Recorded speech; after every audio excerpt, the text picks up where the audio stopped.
이 남자는 타이타닉에서 살아남은 702명의 목숨을 구한 영웅이었다. 용감하고 노련한 항해사였지만 사실 아서 로스트론 선장에게는 평생을 따라다닐 어두운 비밀, 바로 그를 영원히 괴롭힐 어떤 만남이 있었다는 사실을 아는 사람은 거의 없다.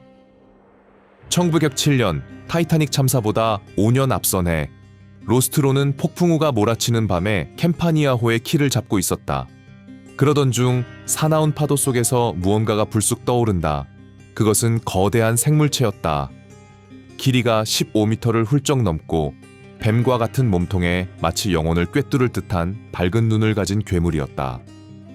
로스트론과 1등 항해사는 이 엄청난 광경에 그저 넋을 잃을 수밖에 없었다. 그 생물은 모습을 드러낸 것만큼이나 빠르게 다시 사라졌다.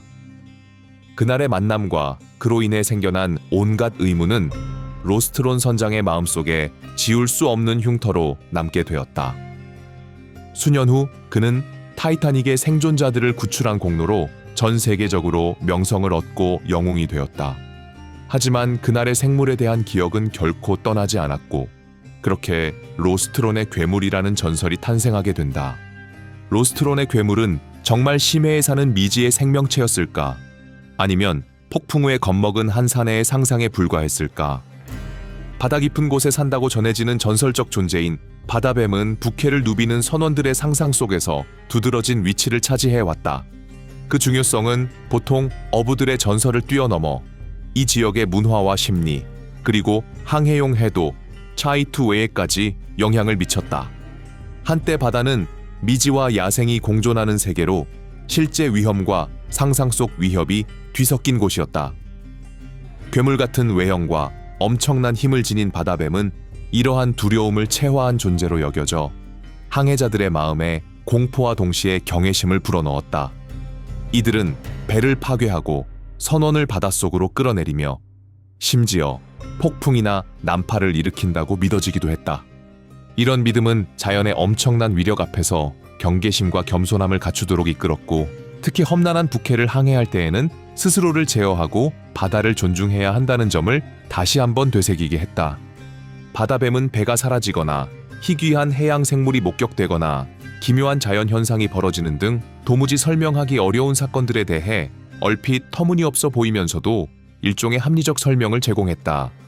바다뱀과 그 밖의 해양 괴물에 대한 공포는 당시의 항해 지도 제작에도 영향을 끼쳤다. 초기의 북해 지도에는 이러한 생물들이 자주 묘사되어 있었는데 이는 깊은 바닷속의 도살인 위험을 항해사들에게 경고하는 역할을 했다. 비록 공상적이기는 해도 이 같은 표현들은 항해 지침으로 기능하여 선원들이 위험 지역을 피하고 더 안전한 항로를 택하게끔 유도했다. 또한 바다뱀은 북해 주변의 여러 민족에게 무수한 이야기와 전설, 민요를 탄생시킬 만큼 영감을 주었다. 아서 로스트론 선장 같은 옛 항해사들 역시 이 전설들로부터 큰 영향을 받았으며 그가 보았다는 악명 높은 바다뱀의 목격담도 그러한 해양 문화의 영향 아래에서 형성된 것일 가능성이 있다.